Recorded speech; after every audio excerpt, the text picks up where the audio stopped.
Assalamu alaikum wa rahmatullahi wa barakatuhu. Iyaɓoɓe Pular Arab on calminama on jurama on ñaganama Allah moƴƴere aɗa weesi ngol woni lawol ma gadigol e yebde bindanɗe amen Pular Arab nde mbaɗata abonation he mbaɗa partage bindanɗe kadi kala foof jiɗɗo jangude Arab walla Pular wawi jokkodirde amen e tangode wonde ɗon less WhatsApp nde. Hande garten koye bindanɗe jeyal damair milkiya jeyal yeru ƴetten bayit mbiyen joni galle o galle am honno wiyerte Arab so tawi ko kalowo goto kalowo woni ana min haalata ana woni min mi yiɗi wiide ɗum ko galle am honno mbiyammi bayti galle am bayti. Sa ƴeewi baytu oɗo en jokki hen ya en ɓeydi hen hollum en ɓeydi hen ya ɗum waɗi baytu oɗo sa ɓeydi hen ya waɗata ko bayti. Waɗi sewi ko min kalowo mi yiɗi wiide ɗum ɗo ko kalaki am waɗat mi haalat inde nde ha par mi ɓeyda hen ya bayti baytu wonno baytun a ɓeydi hen ya wona bayti galle am bayti woni galle am. Joni sewi ko hewɓe ɗiɗo tato ha yetti dow temedere nogas mbiya joni galle amen walla galle men baytun ha joni kutortoɗen baytun kutorɗen mbiyen nahnu woni minen so tawi ko nahnu kewal sa yiɗi wiide ɗum ko galle men walla ko galle amen a ɓeydat hen na nahnu ko na yadata wadde mbiya baytuna ɗum firti ko galle men walla galle amen. Garen e anta woni an kono ko ngam gorɗinaɗo anta mubakkar sabu ina wodi anta ina wodi anti sa wi anta mbiyata ko baytu ka baytu o ɓeydata hen ko ka mbiya baytuka galle ma baytuka woni galle ma taw ko gorko. Sa ƴeewi baytu nani baytu nani dowga anta nani baytuka nani joni sa baytu o baytu tan wonno ɗum woni inde nde joni mi yiɗi askitinde baytu o fewdema wonde ko an jeeyi galle o mbiya baytuka galle ma ɗum firti ko galle ma. Garen e anti tawi ko anti woni aɗa haalde e debbo aɗa hoccite e debbo telduɗo aɗa haalde e muɗum a yiɗi wiide ɗum ɗo ko galle ma kadi mbiyata ko anti baytuki sa ƴeewi masal ngal ko less basirtagal less battagal wona baytuki galle ma ha joni ɗum firtata oyo ko gorko oɗo ko debbo.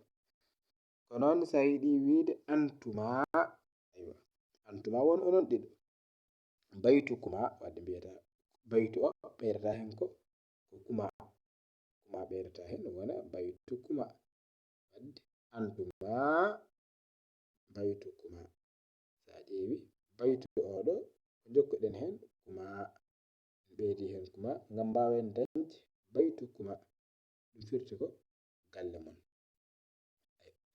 Ko noonni se en jiiɗi dañde baytukum antum aɗa hucciti e hewɓe worɓe hewɓe walla worɓe e rewɓe dental kewgal a yiɗi wiide galle mon mbiyata ko antum ɓeyda baytu o ɓeyda hen kum antum ɓeyda hen baytun ɓeyda hen kum wona baytu kum woni galle mon. Ko noon so en jiiɗi ƴettude baytun mbiyen baytu kunna yeru antunna ɗum ko pour rewɓe ɓolɓe hay gorko goto ala hen baytu kunna woni galle mon baytu kunna woni galle mon. Sa ƴeewi baytu en ɓeydi hen hollum en ɓeydi hen kunna ɓeydi hen kunna. Aywa antunna woni onon rewɓe ɓe.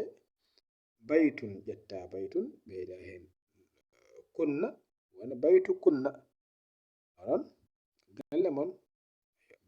baytu kunna ɗum firti ko galle mon. Enen noon nde wonno en ngala inɗe heerinde wonande debbo e gorko walla joforɗe keeriɗe wonande debbo e gorko fof tan ko galle mon mbiyeten. ɗo arab wiyata antum, enen ko antum galle mon. Baytukum enen ko galle mon mbiyata, baytu kunna enenne ko galle mon mbiyeten. En ngala ɗeɗe geɗe kertinaɗe wonande debbo walla kertinaɗe wonande gorko. Si en ngari e baytun taw ko huwa, kanko jeeyi kanko gorko o kanko telɗo mbiyen galle makko holno mbiyeten ko baytu hu. baytu hu. Sa ƴeewi baytu o ɓeyden hen ko ha ɓeyduɗen hen dañƴen holɗum baytu hu. dañƴen baytu hu wadde hu kañum yadata kay ha oɗo wona baytu hu. ɗum firti ko galle makko. galle makko. ko noon so tawi en mbi hiya e huwa ko goto kono oɗo aranen tan ko